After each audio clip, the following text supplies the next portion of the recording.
It's been a while since I've covered a WWF game on the PlayStation. I've had a blast covering all the old WWF/WWE games from back in the day, so it's only natural to keep it going with this one. I've had mixed feelings on this game for a long time now, and for the most part I remember it being absolutely horrendous. However, many years have passed now, so I wonder if my opinion has changed. Here's my review of WWF Smackdown Just Bring It for the PlayStation 2. I hope you enjoy.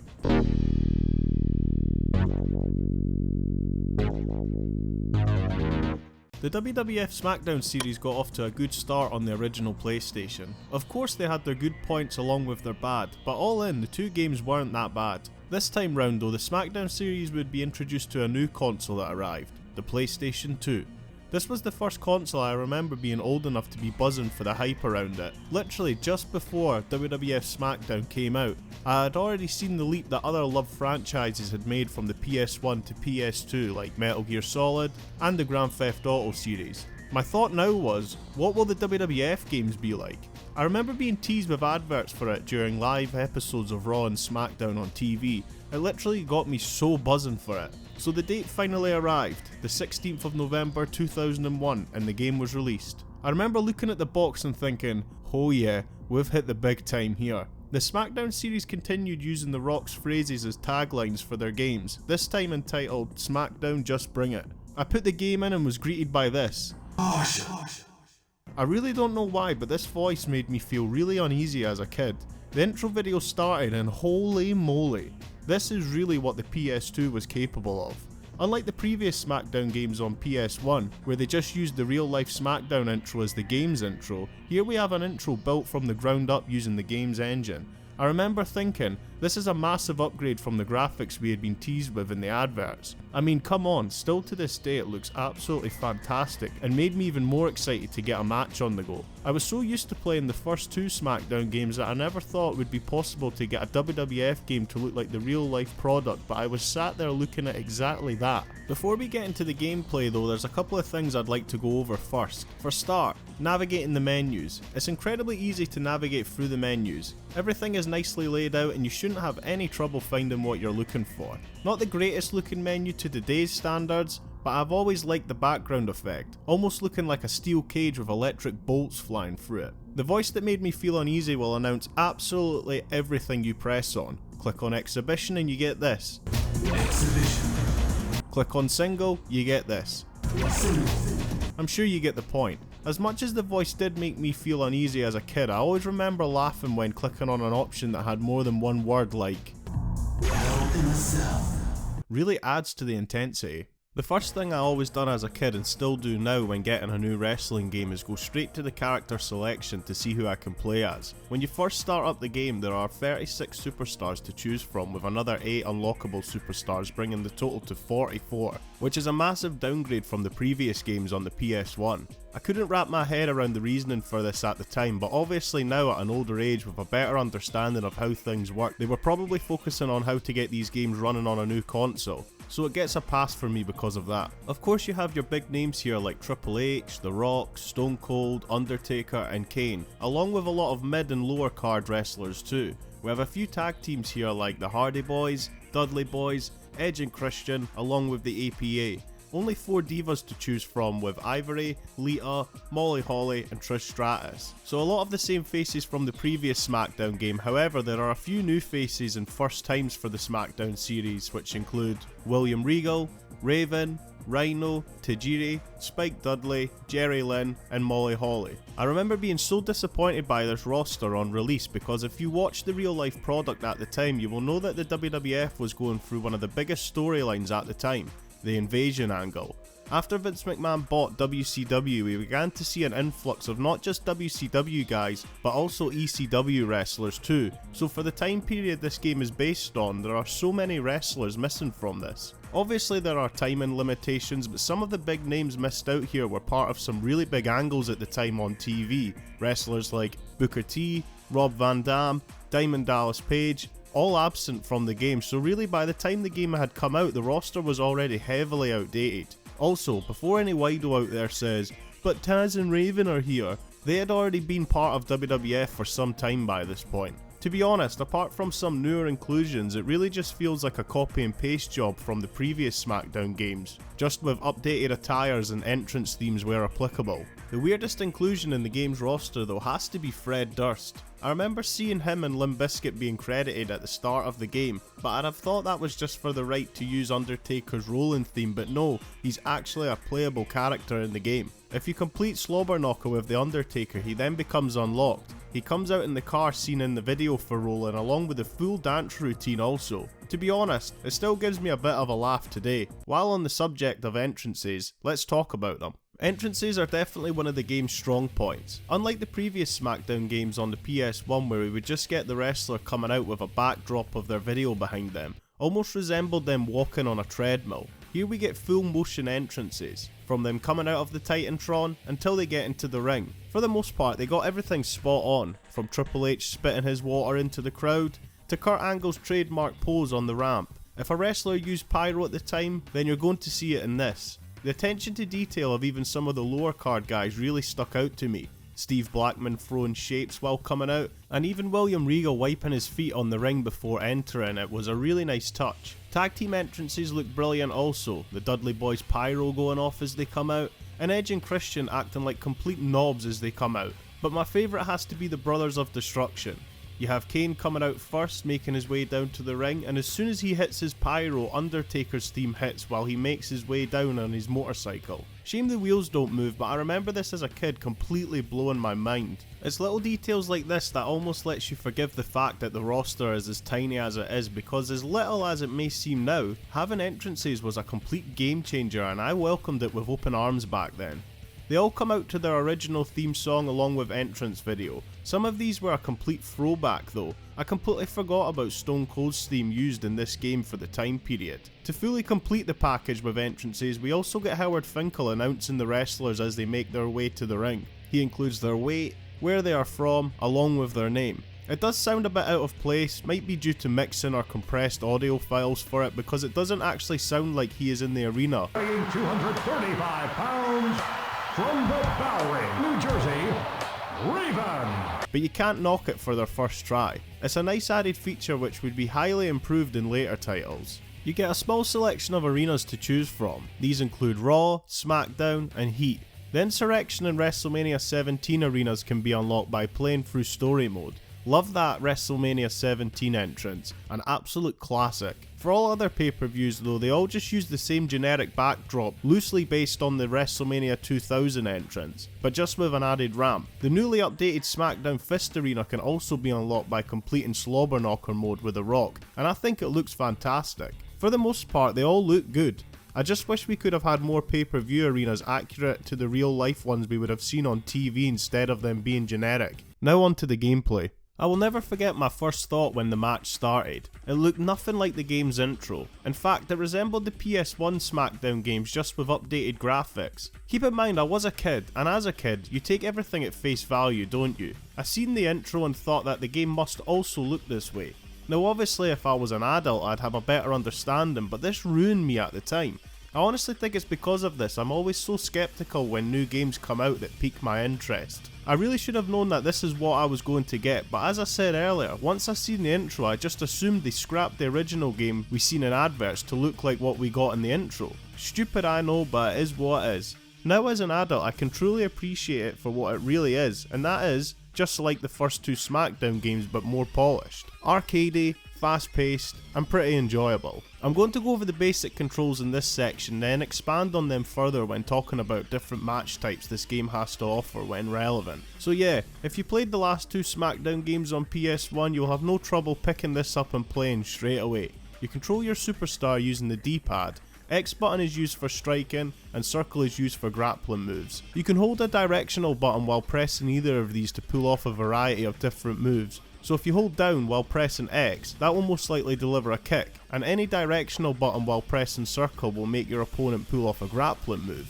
It was really weird going back to play this after just revisiting WrestleMania 2000 and No Mercy for the Nintendo 64 back to back. where you'd have to tie up before pulling off a grappling move, which I think suits those games, but not so much this with the fast-paced arcadey feel which the early SmackDown games were known for. There's no weak or heavy grappling moves. I guess with there being no tie-up system, it keeps the pace of each match up. One thing that caught me off guard was how to pull off moves on an opponent from behind, usually having to wait for them to be groggy, then walk behind them. They countered this brilliantly by being able to run towards your opponent by pressing triangle, then when you're close, press square and you'll slide under your opponent's legs, leaving them confused with enough time to pull off a move from behind. You're able to Irish whip your opponent into both the ropes and turnbuckles by simply pressing circle. As you're going for an Irish whip, hold the directional button down for the direction you want them to go in. If they're coming back at you from being thrown into the ropes, you can hit them with a striking move or grappling move. If you throw them into the turnbuckles, you can lay the smackdown on them even further by striking them or grappling them. You can get some good airtime in this by climbing the ropes. Once up top, press X on its own or along with a directional button to pull off the moves available to each wrestler. Your opponent can be laying down or standing for this. If your opponent is laying down, you can continue the assault with strikes or grappling moves, and depending on where you're standing over your opponent will determine which body part you will damage. So if you're standing above the head, you may get them in a chokehold. Or if you're at the legs, you may pull off some sort of submission type move, but yet again, this all depends on the wrestler you're playing as. Each wrestler has their own unique movesets, making them as authentic as possible to what we'd see them like on live TV. So depending on the situation, you're going to see The Rock deliver his signature punches, Triple H's high knee, and Austin's Luthez press. A first for the SmackDown series in this is the ability to reverse moves. This is done by pressing square along with a directional button and makes for some great sequences of moves and holds performed. Now, as great as this new feature was at the time for when playing on harder difficulties, it kind of took away the fun side of multiplayer matches with friends. It wasn't about who could keep the momentum up by pulling off move after move, it came down to who could time reversal moves the fastest. Although it isn't that prevalent in this game, but definitely in future WWE titles, the multiplayer became very monotonous with most of the match just being reversal moves. The meters you see on screen are referred to as the SmackDown meter. Pulling off moves and taunting your opponent will make this bar go up. Once full, you'll receive a number next to it letting you know you have a finisher stored. To pull off your wrestler's finisher all depends where your opponent is in relation to how your wrestler pulls off their own finisher in real life. Once in the correct position, it's as easy as tapping L1 and boom, that's you pulled off a finisher. This game actually allows you to pull off more than one finisher, so if your wrestler has a few finishers they use, that's possible to do it in this. Overall, the gameplay is pretty enjoyable. It has its few annoying moments which I'll touch on when talking about different match types, but one thing I noticed is how every wrestler sort of plays the same. They may look different and have their own movesets, but that's all that really separates them apart from one another. This was way before weight detection would be introduced to the SmackDown game, so every wrestler just feels really light.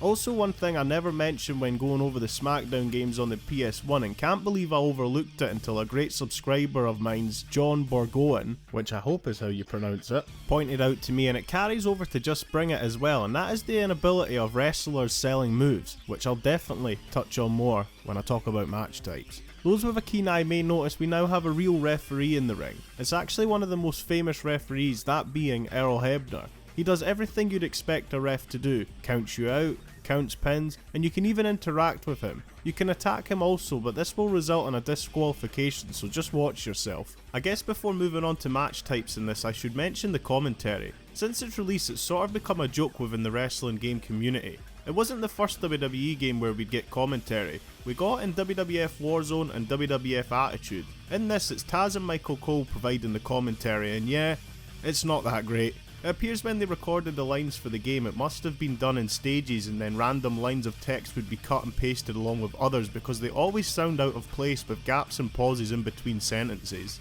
Taz doesn't half say some very sus lines in this. Just listen to these 3 lines he said during just this one match. Kick to the groin! Oh baby! How big is the big red machine? I mean, fair play for giving it a bash, but I feel they could have given it a miss here. Of course, the commentary in WWE games later down the line would be more polished and redefined, but it just doesn't work in this. If it is off-putting for you, you have the choice to change it in the options menu to how frequently they talk, to turning it off completely if you want. While browsing exhibition mode, you'll find different match types to choose from. Going into the special tab will expand this even further. There are 22 different match types to choose from. but you can edit these to how you fancy, bringing the full total to 78 match type variations. Pretty impressive. One huge update this game had is the ability to have not 6 but 8 wrestlers all in the same match, which at the time was absolutely insane. As you can imagine, it's a bit of a crap show having this many people all going at once, but to be honest, I don't think this is a feature they have ever managed to get right, and that even goes for the games to date. The game has a decent targeting system that you can change on the fly by tapping R1. It can get a bit messy with a lot of wrestlers on screen, but by holding down R1 this will target onto the nearest opponent, making it a bit easier instead of manually cycling through everyone in the ring and inevitably getting taken out of the game in the process. With the increase of how many people you can have in the ring at once, this opens up many different match type options along with further improving ones found in previous SmackDown games. You can have up to 8 people in the ring at once for a Royal Rumble match, but with how chaotic that match can already be, I think the most I've seen in the ring at once was 7. This goes for Hell in a Cell matches too. You could do singles, 4-way, and the classic 6-man Armageddon style Hell in a Cell match. There are plenty of match types to get stuck into in this, which will keep the fun going for hours. TLC matches, hardcore, falls count anywhere, Hell in a Cell. Although they haven't changed this from the previous SmackDown title, I was always gutted by this. You can escape the cage though and make your way up to slam your opponent through it and down into the ring. Within some of these match types you can also take the action outside of the ring. In this you now have the ability to fight in the crowd, albeit it doesn't look that great, but then again, like most things in this game, it's a step in the right direction that will be redefined in future titles. There's a massive backstage area for you to fight your way through. You can fight in the hallways, locker rooms, parking lot, and even William Regal's office. WWF Times Square makes an appearance also, and it looks fantastic. Always looked mad on TV when a pay-per-view was on. Did any of you guys get the chance to visit it before it closed down? Let me know. Many things backstage are interactive, like being able to Irish whip your opponent into windows that smash, and vending machines that'll spit out juice. As I mentioned earlier, wrestlers don't sell moves in this at all, and that even goes for when being hit with weapons also. I mean, look at the battering Edge and Christian are receiving here, and they completely no-sold it. As I mentioned, it pretty much still feels like the SmackDown games on the PS1, so there isn't much to talk about with different match types. It doesn't feel like there's anything within these new matches that couldn't have been done on the PS1. All in, there's plenty stuff here to keep you busy, but let's get on to the main selling point, the game's story mode. I remember having such high hopes for this mode. See, before this we only ever got season modes with WWF games. Pick a character and get put into a year's calendar worth of matches that really have no real story to them. It was literally just match after match with the occasional cutscene to make it look like something was happening. Here we got a taste of what a story mode could offer in the SmackDown series. Of course, it isn't that great, but at least it's a step in the right direction. I'm sure my experience was like a lot of others. This time round I picked Chris Benoit to take on the story mode, and after just 3 matches I was the WWF champion and the end credits rolled. Not really what I had in mind for a story mode, so I started another one with Triple H to go after the title. It more or less progressed the same way as my one with Benoit, but towards the end I found myself in a fatal 4-way elimination match, won it, and then as quick as it began, it ended once again with the end credits rolling. There are cutscenes within story mode with optional answers and questions you can give to other superstars that determine how your story will play out. Be prepared to see the same cutscenes and same options a lot because it is very limited, and if you want to see everything that's on offer you need to keep in mind what options you have picked and mix and match them per story to get different outcomes. Depending on what you choose, you will go after different titles. Right from the start you decide if you want to be a singles or go through it with a tag team, and from there the story progresses. This is also how you unlock items in the game, which can be found within the story mode menu. They are all hidden behind cards, and these vary from different arenas, superstars and movesets for Create a Wrestler mode.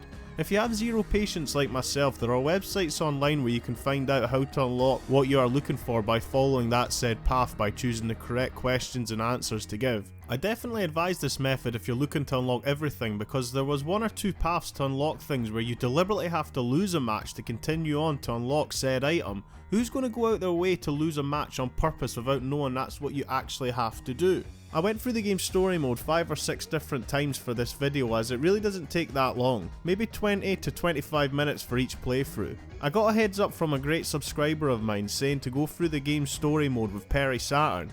Here's the reason for it. While other superstars have different things to say, Perry Saturn can only choose to say "you're welcome" or "thank you." If giving him Moppy wasn't a good enough burying, then this sure did it for him. If you don't take it seriously, it's not that bad. Definitely a step in the right direction, but you will be seeing the same cutscenes a lot, which can soon start to become a bit of a grind. That's why I advise using a guide to unlock stuff and also see what it fully has to offer instead of repeating the same stories over and over again. There are 3 creator options to get stuck into within create mode. These include the ability to create a wrestler, taunt, or stable. Let's have a look at create a wrestler first.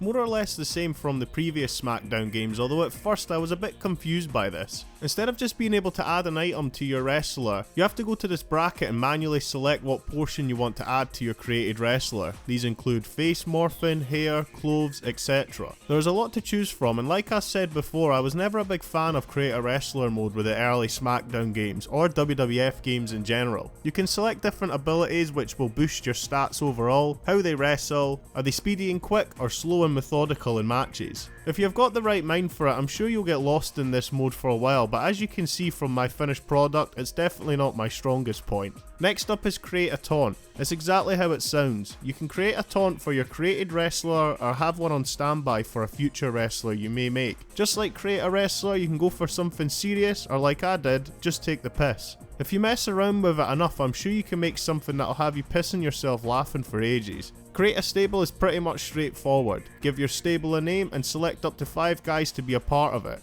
Choose entrance video and music, and that's you sorted. Depending on who is in your stable, they may come out and help you during a match. This goes for people you're facing if they are also a member of a stable. You can also look up other stables in the game, and I found this, Federation Defectors. Probably the only nod to the invasion angle that was going on at the time that I had mentioned previously. As I said at the start, when WWF Just Bring It originally came out, I felt a bit disappointed by it. Mostly down to my own naivety when I think about it now.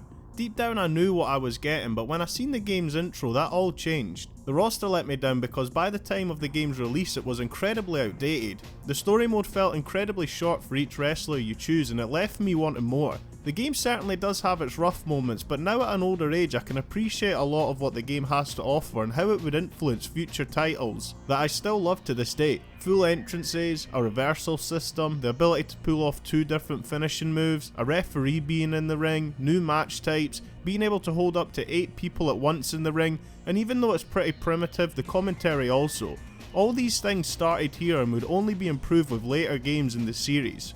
I see this game as just a teaser for what the WWE games would become on the PS2, a system that would house some of the greatest WWE games known to man. If you haven't played it, I'd say give it a bash. It's definitely worth it for a WWE enthusiast. I feel if you're just a common player though, it may be worth skipping this for WWE Shut Your Mouth or Here Comes the Pain. Just so you all know, my next wrestling related video will be on WWE Shut Your Mouth, so stay tuned for that. That brings me to the end of this video. If you have enjoyed it, please consider giving the video a like and subscribe to be kept up to date with future content I upload. Leave a comment too, I always enjoy interacting with you guys down there. If you didn't like this, then leave a dislike. Either way, it lets me know what I'm doing right and what I'm doing wrong. For now though, take it easy and I'll hopefully catch you in the next one. See ya!